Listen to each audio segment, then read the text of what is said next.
Hello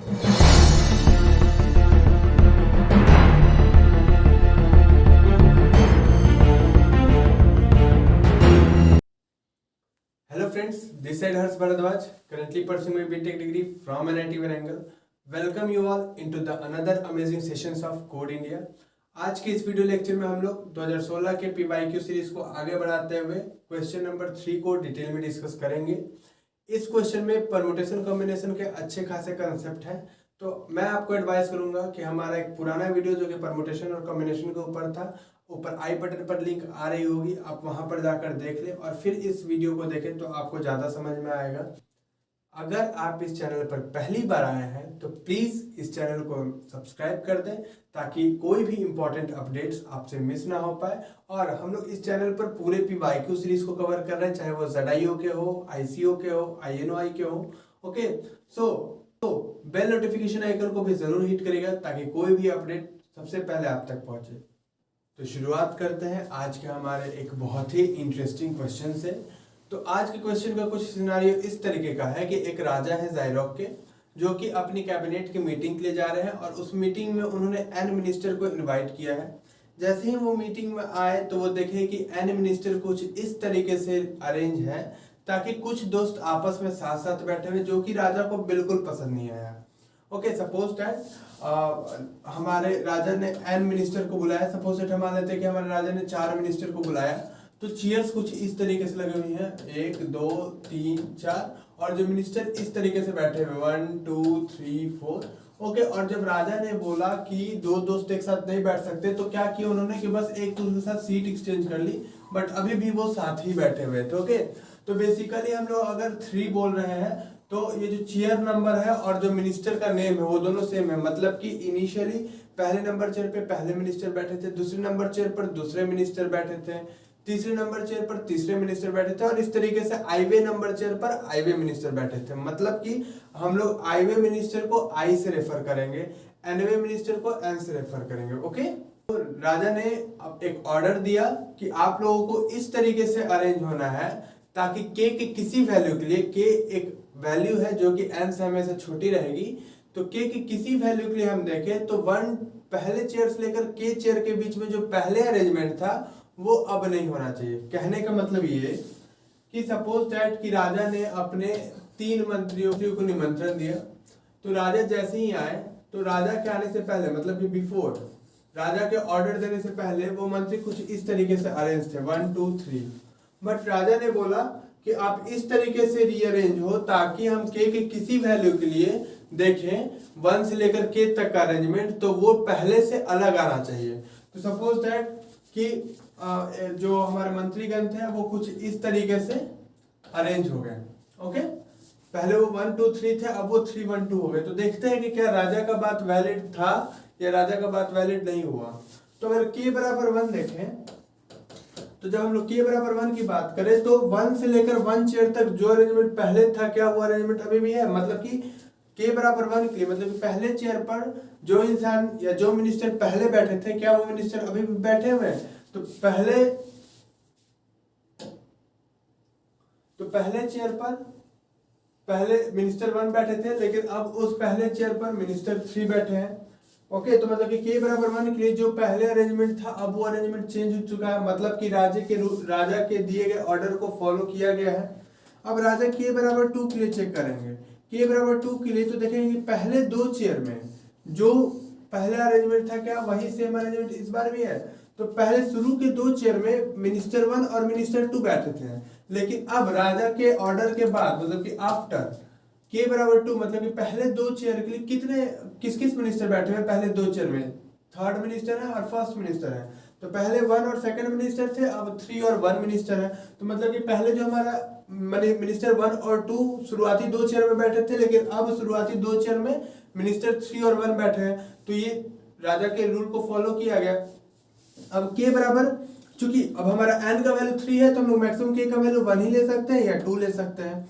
okay, तो मतलब कि राजा ने जो रीअरेंजमेंट का रूल दिया था वो यहाँ पर फॉलो हो रहा है। अब हम लोग एक बात और समझते हैं कि अगर एन बराबर 3 था तो इनिशियल अरेंजमेंट तो 1 2 3 इसी तरीके से था, ये तो फिक्स है। ऑर्डर देने के पहले। लेकिन अगर आफ्टर की हम बात करते हैं तो अगर हम लोग इस तरीके से लिखते हैं 1 3 2, या हम लोग लिखते हैं 3 2 3 1 2,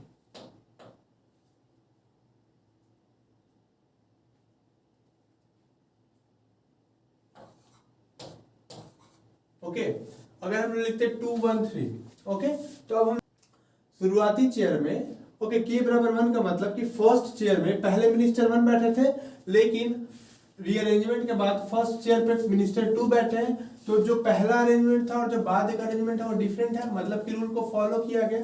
अब के बराबर 2 पर हम लोग चेकआउट करते हैं कि के बराबर 2 पर मतलब कि शुरुआती दो चेयर पर पहले मिनिस्टर 1 और 2 बैठे थे, और अभी भी मिनिस्टर 1 और 2 ही शुरुआती दो चेयर को कैप्चर किए हुए हैं। तो पहले जैसे बैठे हुए थे अभी भी वैसे बैठे हुए हैं, तो यहाँ पर राजा के रूल को फॉलो नहीं किया गया। अब हम लोग समझ लिए कि राजा क्या कहना चाह रहे थे। राजा सिंपली यही कहना चाह रहे थे कि अगर हमने एन मिनिस्टर को इनवाइट किया है तो किसी भी शुरुआती के चेयर्स में पहले जो अरेंजमेंट था वो मेरे ऑर्डर के बाद का अरेंजमेंट नहीं होना चाहिए, कुछ ना कुछ उसमें चेंजेस होना चाहिए। और राजा हर एक के हर एक वैल्यू के लिए चेक करेंगे, ओके, के का वैल्यू 1 से लेके के का वैल्यू n-1 तक राजा चेक करेंगे कि क्या हमारे हर एक वैल्यू के लिए हमारा अरेंजमेंट डिफरेंट है या नहीं है, ओके।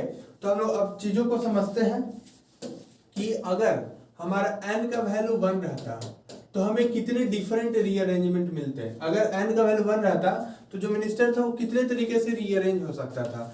तो अगर एक ही मिनिस्टर था तो ऑर्डर पहले दिया जाए या बाद में दिया जाए वो तो चेयर 1 पर ही बैठा रहेगा, ओके। तो मतलब कि इसमें हम लोग मैक्सिमम कितने तरीके से हमारा मिनिस्टर रीअरेंज कर सकते हैं। n बराबर 1 के लिए 1 एक तरीके से रीअरेंज कर सकता है।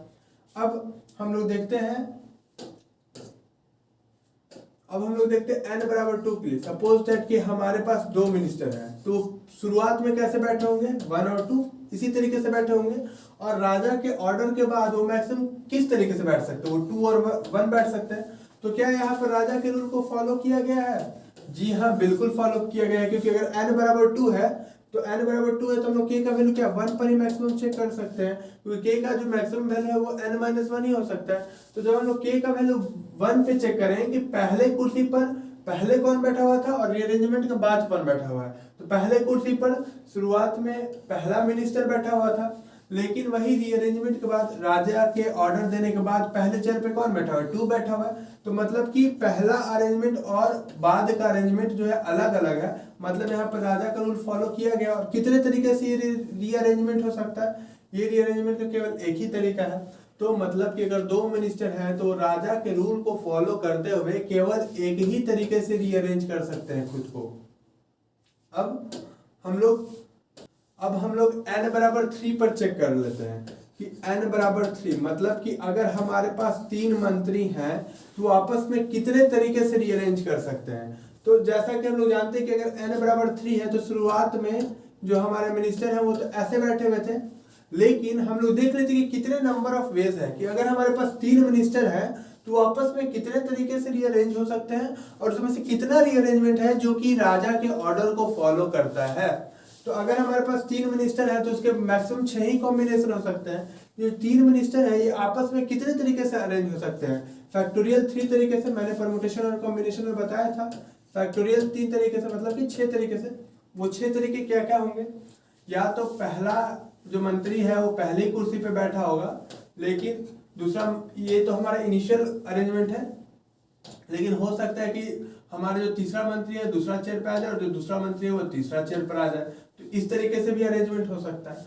अरेंजमेंट होने को तो ये भी हो सकता है कि दूसरा मंत्री पहले पे आ जाए और ये आपस में इंटरचेंज हो जाए, मतलब कि यहाँ पे 1 3 हो, यहाँ पर 3 1 हो। और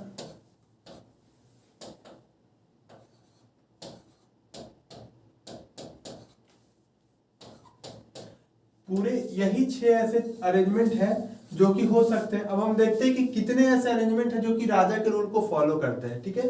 तो इनिशियल अरेंजमेंट था हमारा 1 2 3, और यहाँ पर भी सेम 1 2 3 है। तो राजा ने बोला था कि के की किसी वैल्यू के लिए हमारा जो इनिशियल अरेंजमेंट है और जो हमारा फाइनल अरेंजमेंट है वो अलग अलग होना चाहिए, लेकिन यहाँ पर तो के बराबर 1 के लिए यहाँ पर भी पहले 1 था और यहाँ पर भी पहले 1 था, मतलब कि ये तो अरेंजमेंट पॉसिबल नहीं है। ये अरेंजमेंट जो है वो राजा के रूल को फॉलो नहीं करता है। ये भी जो अरेंजमेंट है वो भी राजा के रूल को फॉलो नहीं करता। क्यों?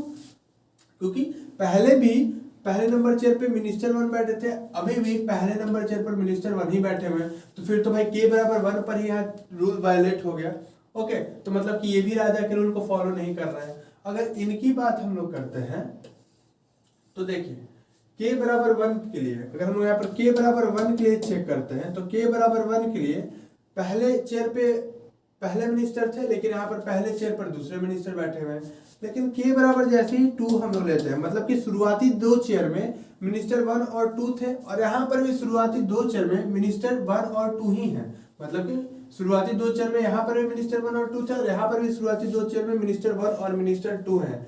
इट मीन्स कि ये राजा के रूल को फॉलो नहीं किया गया, क्योंकि राजा के रूल के अकॉर्डिंग अगर किसी भी k के लिए 1 टू लेकर k चेयर का अरेंजमेंट जो पहले था वो बाद में नहीं होना चाहिए, राजा के ऑर्डर के बाद में नहीं होना चाहिए। लेकिन यहाँ पर k बराबर 2, मतलब कि शुरुआती 2 चेयर में जो पहले अरेंजमेंट था, अभी भी वही, सॉरी मैं अरेंजमेंट गलत वर्ड बोल रहा हूँ। अरेंजमेंट मेरा कहने का यहाँ पर मतलब ये है कि शुरुआती 2 चेयर में जो जो मिनिस्टर थे या किसी भी k वैल्यू के लिए शुरुआती 1 टू k चेयर में जो जो मिनिस्टर मौजूद थे, वही बाद में वो मिनिस्टर मौजूद नहीं होने चाहिए। कुछ तो उसमें डिफरेंट होना चाहिए। जैसे कि यहाँ पर तो शुरुआती 2 चेयर पे मिनिस्टर 1 और 2 है, लेकिन यहाँ पर भी शुरुआती 2 चेयर में मिनिस्टर 1 और 2 ही बैठे हुए हैं। तो मतलब कि ये भी वैलिड अरेंजमेंट नहीं है। उसके बाद ये तीनों के तीनों अरेंजमेंट जो है ना वो राजा के रूल को फॉलो करते हैं। राजा को रूल को फॉलो करते हैं, मतलब आप देख सकते हैं कि k बराबर 1 के लिए यहाँ पर पहले मिनिस्टर थे, लेकिन यहाँ पर दूसरे मिनिस्टर बैठे हुए हैं।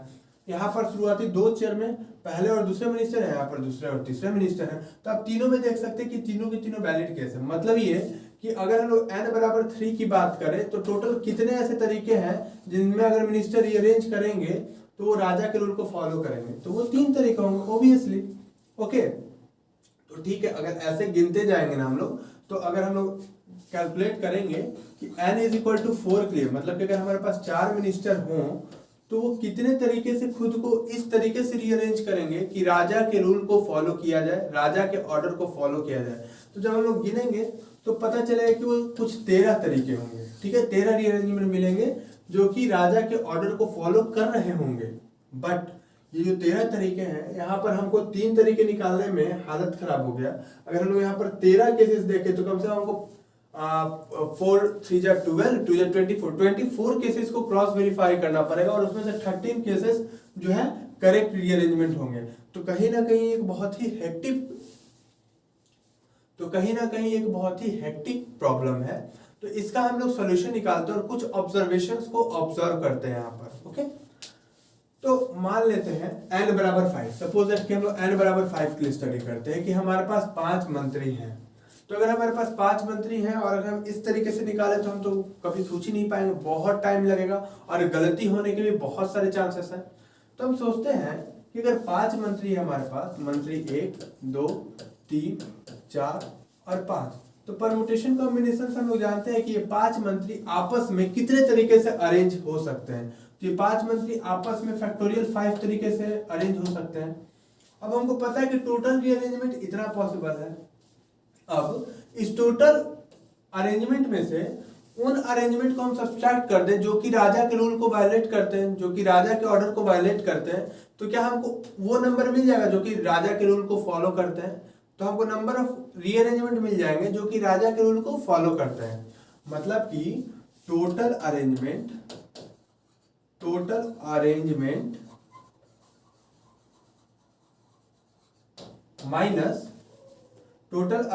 माइनस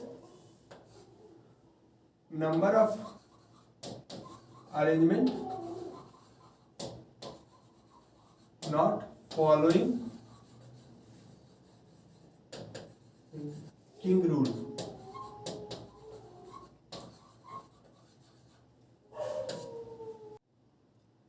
एक्चुअली ये एक बहुत ही सिंपल मैथ है। सपोज करिए कि आपके सिटी में 100 लोग हैं, 30 लोग ऐसे हैं जो ट्रैफिक को फॉलो नहीं करते हैं। तो कितने लोग ऐसे हैं जो कि ट्रैफिक के रूल को फॉलो करते हैं? तो 70 लोग हैं। तो आप कैसे निकालें?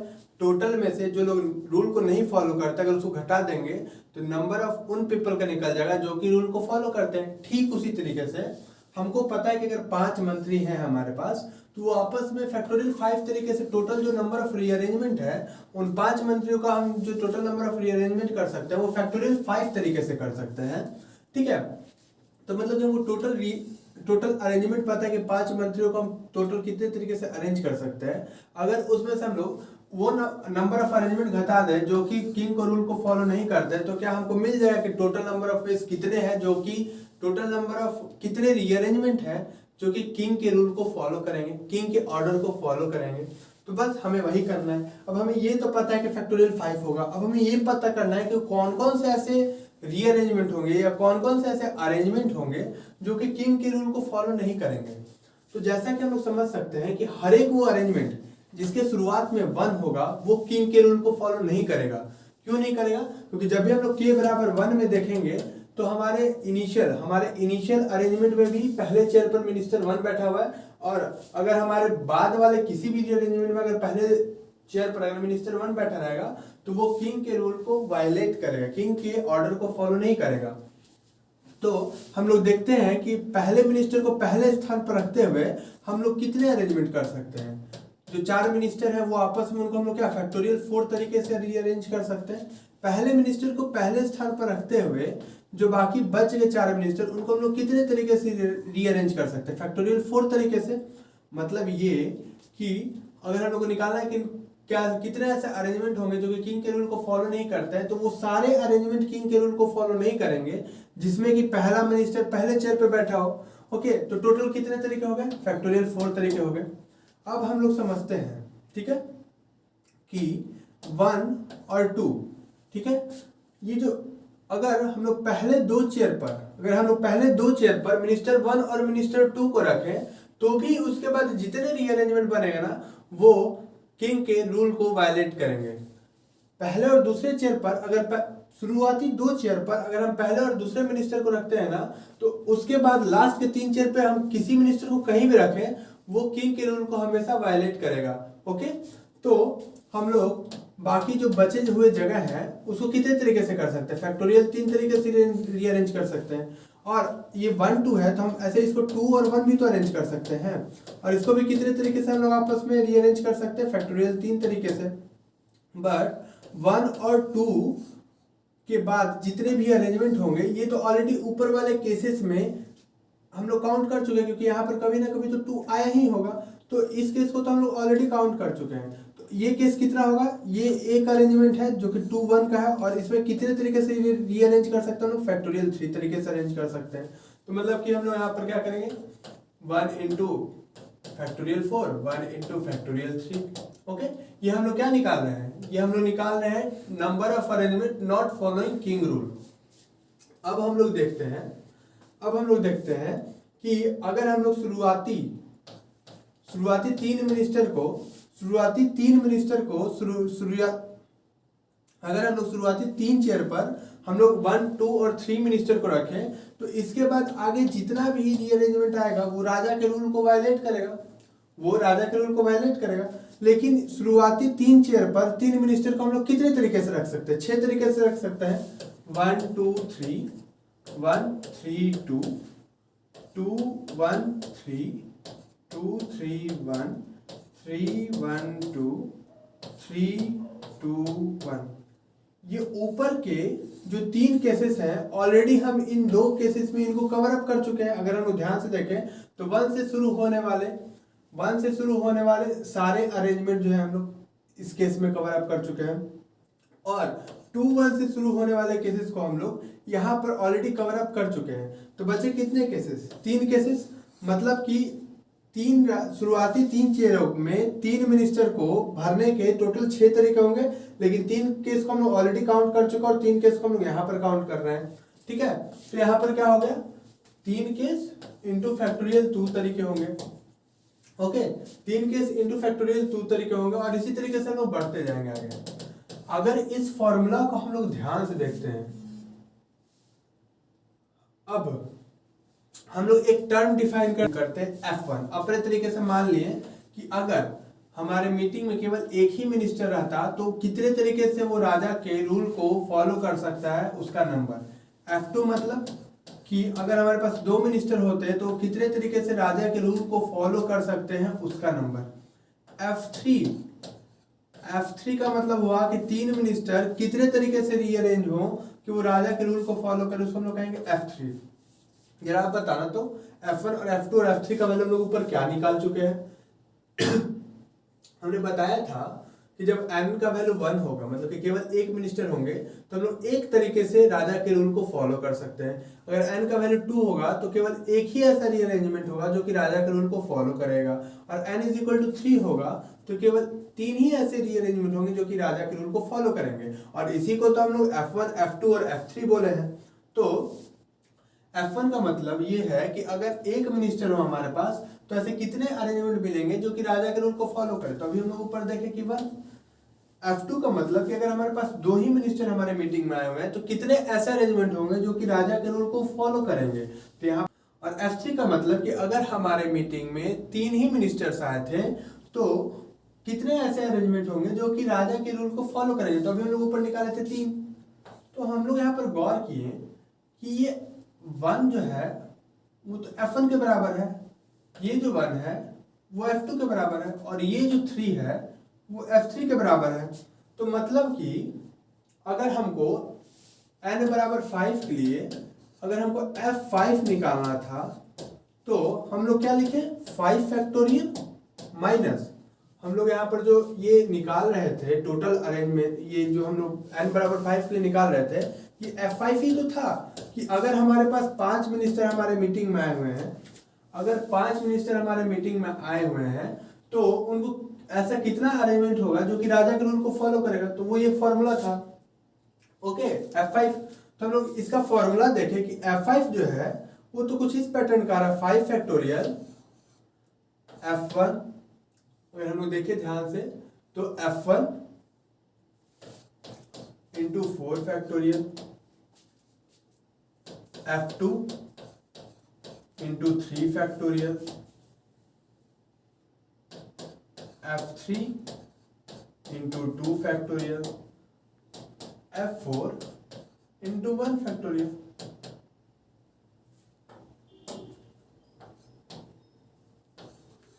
बस हमें इसी फॉर्मूला को याद करना है। ये जो हमारा फॉर्मूला बनकर आया बस इस फॉर्मूला पर हम लोग वैल्यू को रखेंगे और आंसर हमारा निकल आएगा। तो अगर हम लोग एक जनरलाइज फॉर्मूला की बात करें, अगर हम लोग एक जनरलाइज फॉर्मूला की बात करें तो Fn इज इक्वल टू होगा factorial n minus F1 into n minus 1 factorial, F2 into n minus 2 factorial, और ऐसे बात आगे बढ़ते जाएगी। ओके, जब तक हमको Fn माइनस 1 ना मिल जाए। ओके, तो बस इसी फॉर्मूले को हम लोग यूज करेंगे और हमारा सॉल्यूशन आ जाएगा। तो हम लोग चलते हैं अपने क्वेश्चन के फर्स्ट पार्ट में और देखते हैं इस ब्यूटीफुल से फॉर्मूले का एप्लीकेशन जो कि हमने आपके सामने डिराइव करा।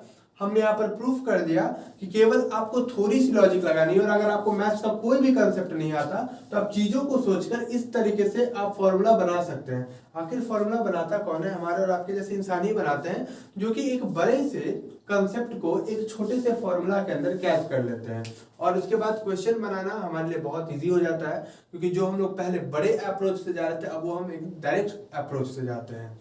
ओके, तो हम लोग अपने क्वेश्चन नंबर फर्स्ट को डिस्कस करते हैं। पहले जैसा कि हम लोग देख सकते हैं कि यहाँ पर हमारा n बराबर 5 है, तो अगर उस हम लोग फॉर्मूले को यूज करते हैं तो 5 फैक्टोरियल इज इक्वल टू होगा F1 into 4 factorial plus F2 into 3 factorial plus F3 into 2 factorial plus F4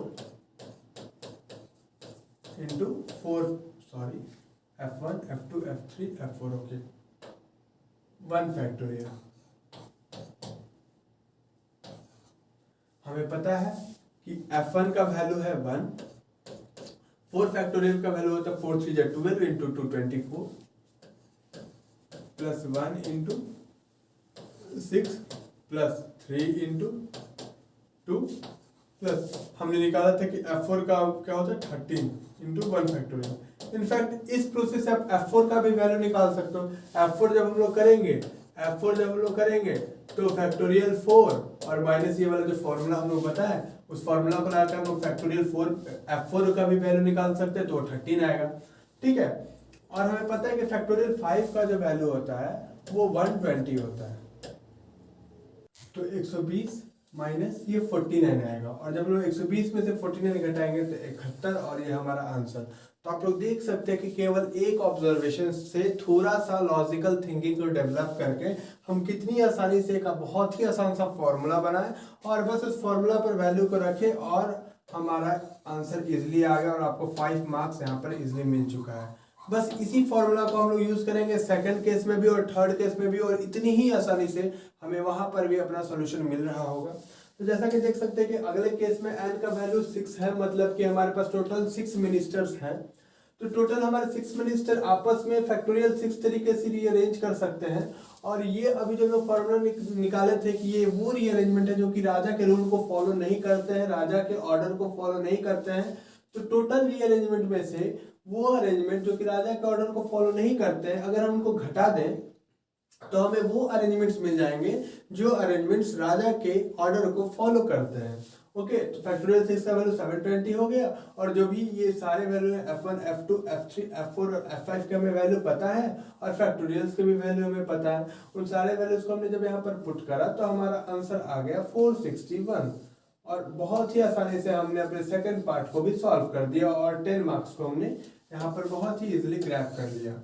अब ठीक इसी आसानी से हम लोग थर्ड क्वेश्चन को भी करेंगे, और चलते हैं अब हम लोग अपने थर्ड पार्ट पर। जैसे हम लोग थर्ड पार्ट पे पहुंचते हैं तो इस बार हमारे नंबर ऑफ मिनिस्टर जो कि मीटिंग में आए हैं उनकी संख्या 7 है। तो अगर हमारे पास 7 मिनिस्टर्स मीटिंग में आए हैं तो उन सातों मिनिस्टर को आपस में लोग फैक्टोरियल 7 तरीके से रीअरेंज कर सकते हैं, और उसमें से ये वो संख्या है, ये वो रीअरेंजमेंट्स है जो कि राजा के रूल को फॉलो नहीं करती है। तो टोटल अरेंजमेंट में से वो अरेंजमेंट्स जो कि राजा का ऑर्डर को फॉलो नहीं करती है, अगर हम उसे घटा दें तो हमें वो टोटल अरेंजमेंट्स मिल जाएंगे जो कि राजा के ऑर्डर को फॉलो करते हैं। तो बेसिकली हमें यहाँ F1 से लेकर F6 तक सारी वैल्यू पता है, और सारे फैक्टोरियल्स के भी वैल्यू हमें पता है। केवल वैल्यू को पुट करना और हमारा आंसर आ जाएगा। फैक्टोरियल 7 का वैल्यू होता है 5040, और यहाँ पर जब सारे वैल्यूज को रख कर और हम लोग घटाएंगे तो ये हमारा आंसर आ जाएगा 3447, और बहुत ही आसानी से यहाँ पर हमने अपने तीनों क्वेश्चन को सॉल्व करते हुए 20 मार्क्स को ग्रैब कर लिया है। तो मतलब कि अगर एक बार आपको ये बात अगर आपको एक बार समझ में आ जाए तो आप विदिन 5 मिनट्स आप 20 मार्क्स को ग्रैब कर लोगे। अगर इस वीडियो में कोई भी दिक्कत आई हो तो प्लीज कमेंट बॉक्स में बताएं, और अगर ये वीडियो अच्छा लगा हो तो लाइक करें और चैनल को सब्सक्राइब करें। Thank you.